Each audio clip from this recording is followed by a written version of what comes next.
55 మంది వెళ్ళారు. 54 మంది పాస్ అయ్యారు. ఒక అబ్బాయి అనారోగ్య కారణంగా ఒకరోజు ఎగ్జామ్కి అటెండ్ అవ్వకపోవడం వల్ల ఫెయిల్ అయ్యారు. మేడం మీ స్కూల్లో మిడ్ డే మీల్స్ మరి పౌష్టికాహారం పిల్లలకు అందిస్తున్నారా? చక్కగా అందిస్తుందండి. మాకు ట్రస్ట్ ద్వారా భోజనాలు వస్తాయి. పిల్లలందరూ కూడా గుడ్లు ప్రజెంట్ ఎంతమంది అయితే అంతమంది కూడా భోజనం చేస్తారు. ఈరోజు 143 మెంబర్స్ అటెండ్ అయ్యారు. 143 మెంబర్స్ కూడా భోజనం చేశారు. ప్రభుత్వం వారు పిల్లలకి చదువుకోవడానికి ఎటువంటి ఉచిత సౌకర్యాలు సంక్షేమ పథకాలు అందిస్తున్నారు? చక్కగా ఎస్కే కిట్స్ అందిస్తూ ఉన్నారు. ఆ కిట్స్ ద్వారా పిల్లలు చక్కగా బుక్స్ అన్నీ కూడా చక్కగా అందినవి. వాళ్ళు ప్రతిరోజు చక్కగా వాటిని తీసుకురావడం చదువుకోవడం జరుగుతుంది. యూనిఫామ్స్, షూస్, బెల్ట్ అన్నీ కూడా ఇవ్వడం జరిగిందండి. పిల్లలందరికీ ఇవ్వడం జరిగింది. చక్కగా వాళ్ళు పాఠశాలకి అటెండ్ అవుతూ ఉన్నారు. వేరే రెస్పాన్సిబిలిటీ ఉందండి. ఈ సంవత్సరం కూడా ప్రైవేట్ స్కూల్ నుంచి ఒక 10 మంది విద్యార్థులు, ఒక 6 9th క్లాస్ జాయిన్ అయ్యారు. 6th క్లాస్ కూడా మాకు జాయిన్ అయ్యారండి. ఇప్పుడున్న అంటే స్కూల్లో ఈ ఒక్క విలేజ్ ఉన్నాయి కాబట్టి తక్కువ మంది ఉండడం వల్ల ఉన్నవాళ్ళకి జాయిన్ అయ్యారు. తల్లికి వందనం అందరికీ అందిందండి. మా పిల్లలందరికీ కూడా తల్లికి వందనం అందింది.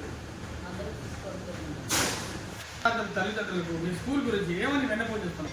మొన్న మగ పేరు మీటింగ్ జరిగిందంటే మీటింగ్లో కూడా పేరెంట్స్ అందరికీ చాలా విధంగా తెలియజేస్తాం. పిల్లలందరినీ కూడా గవర్నమెంట్ పాఠశాలకు చదివించండి. మంచి ఉపాధ్యాయులు ఉన్నారు. ప్రైవేట్ స్కూల్కి పంపించండి. ఇక్కడే పంపించండి. తల్లికి వందనం చక్కగా తీసుకుని గవర్నమెంట్ ఇచ్చినటువంటి ప్రతి సౌకర్యాన్ని తీసుకుని చక్కగా మీ పిల్లల్ని గవర్నమెంట్ పాఠశాలకు చదివించుకుని మంచి ఉత్తీర్ణత అందించడానికి సిద్ధంగా ఉన్నాం. మీరు కూడా మీ పిల్లల్ని మనం తప్పకుండా పాఠశాలకు పంపించాల్సిందే మనం చేస్తున్నాం. సోమేశ్వరం మరి ద్వారంపూడి మంగాయమ్మ జిల్లా పరిషత్ హై స్కూల్ హెచ్ఎం గారు చాలా చక్కగా చెప్పారు. గవర్నమెంట్ హై స్కూల్స్లో అనేక ఫెసిలిటీస్ ఉన్నాయి, మీరు ఎందుకు ఉపయోగించుకోవట్లేదు, ప్రైవేట్ స్కూల్ ఎందుకు పంపిస్తున్నారని ఆమె ఉద్ఘాటిస్తున్నారు. మీ పిల్లల్ని భవిష్యత్తు మార్చుకోమని ఆమె కోరుతున్నారు. ఈ స్కూల్ ఇంతగా 572 మార్క్స్ ఇచ్చిన ఆమెకి లెజెండరీ హెచ్ఎం గారు కంగ్రాచులేషన్స్. రోజు మన జెడ్పీహెచ్ హై స్కూల్ సోమేశ్వరం ఉన్నాము. పీడీ గారితో 2 నిమిషాలు మాట్లాడతాం. నమస్తే సార్, చెప్పండి సార్, మీ స్కూల్లో క్రీడలు ఏ విధంగా ప్రోత్సహిస్తున్నారు? చాలా పకడ్బందీగా జరుగుతున్నాయి.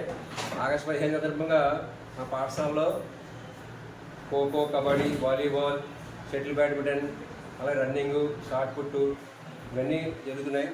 ఈ క్రీడల వల్ల మనిషి ఆరోగ్యంగా ఉంటాడు, అలాగే మానసికంగా కూడా ప్రశాంతంగా జరుపుకుంటూ ఉంటాడు క్రీడల్ని.